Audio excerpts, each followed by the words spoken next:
नमस्कार, मैं डॉक्टर संगीता माहेश्वरी।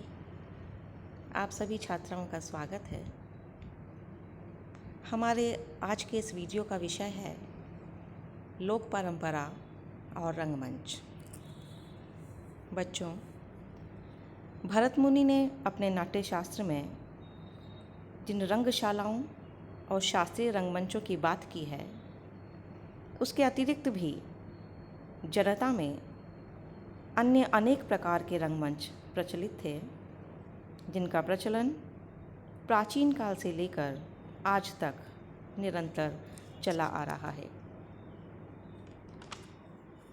हम देखते हैं कि 11वीं सदी के आरंभ में भारत पर मुस्लिमों के आक्रमण शुरू हो गए थे और उससे देश में एक अराजकतापूर्ण स्थिति उत्पन्न हो गई थी। इस स्थिति का प्रभाव संस्कृत साहित्य पर भी पड़ा और उसकी नाट्य परंपराएं और रंगशालाएं धीरे धीरे छिन्न भिन्न होती हुई लुप्त सी हो गई।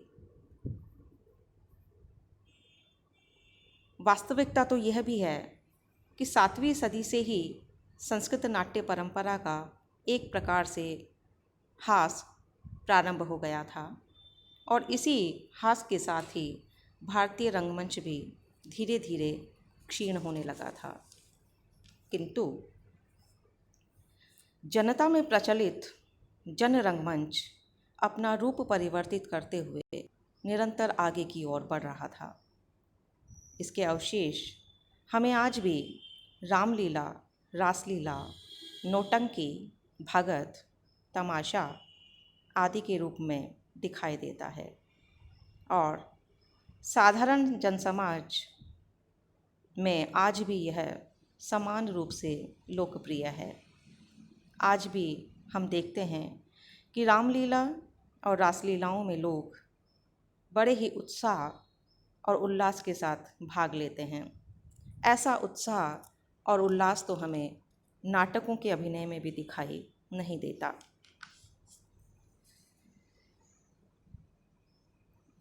लोक नाट्य परंपरा और रंगमंच समस्त हिंदी प्रदेश में समान रूप से प्रचलित रहा, चाहे वो गुजरात हो, महाराष्ट्र हो, उत्तर प्रदेश हो, राजस्थान हो।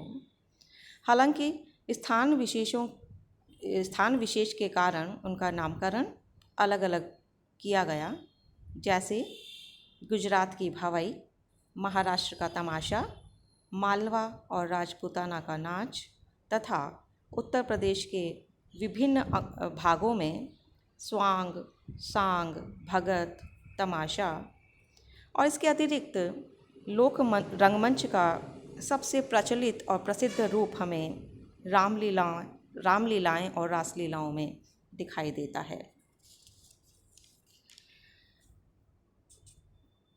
किंतु यह बात ध्यान देने योग्य है कि इन जन रंगमंचों का और जो शास्त्रीय ढंग के रंगमंच होते हैं उनमें बहुत बड़ा अंतर होता है।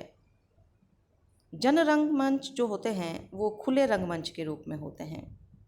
इसमें किसी भी तरह का कोई दृश्य विधान नहीं होता। किसी भी खुले मैदान में एक साधारण सा तख्त बिछाकर उसी को मंच बना लिया जाता है और नाटक का अभिनय नगाड़ों की चोट के साथ आरंभ कर दिया जाता है। यह खुला मैदान ही दर्शकों के बैठने की रंगशाला का काम भी देता है। रामलीलाओं का रंगमंच तो हम देखते हैं इतना विस्तृत होता है कि उसमें कितने ही अभिनेता और हजारों दर्शकों के बैठने का प्रबंध रहता है और आज भी अनेक नगरों में हमें रामलीला मैदान दिखाई देते हैं और प्रतिवर्ष वहाँ पर रामलीलाओं का मंचन भी किया जाता है। धन्यवाद।